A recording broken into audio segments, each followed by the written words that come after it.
तर आपला समोरचा प्रश्न पेज क्रमांक 142 वर 11वा प्रश्न आहे. समान व्यासाच्या 6 नळांनी पाण्याची टाकी 5 तासात भरते तर यापैकी 3 नळांनी किती वेळात भरेल? याच्यासारखा सिंपल प्रश्न राहू शकत नाही.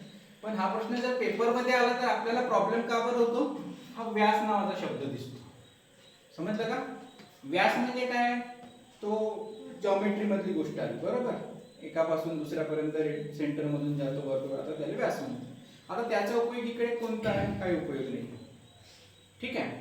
पण हा प्रश्न तो शब्द आहे म्हणून हा प्रश्न थोडासा भारी वाटते कधी कधी. असं काही नाही. समान व्यासाच्या पेक्षा 6 नळांनी पाणी टाकी 5 तासात भरते तर 3 नळांनी किती वेळात भरेल असा प्रश्न आहे. सिंपल. समजलं का? हा याचा काही उपयोग नाही आहे.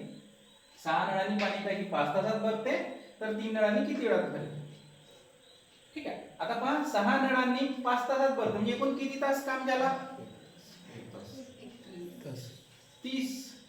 6 नळ 5 तास तर 6 नळ एका नळाचा म्हणजे 6 तास एका नळाचा. सॉरी 5 तास एका नळाचे तर 6 नळाचे किती तास झाले? 30. म्हणजे किती काम झालं एकूण? 6 गुणिले 5 एकूण किती काम झालं? 30 तास. बरोबर आहे. आता हे 30 तासाचं काम किती लोक करणार आहेत? 3 नळ. भागीला 3 करा. किती मिळेल? 10 तासात भरेल. सिंपल. आता हा प्रश्न ऍक्च्युअल मध्ये ह्यावाल्या चॅप्टरचा आहे नाही. समजला का? हा काळकाम वेग मधला झाला.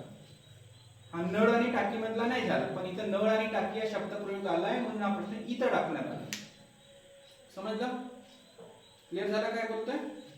ठीक आहे.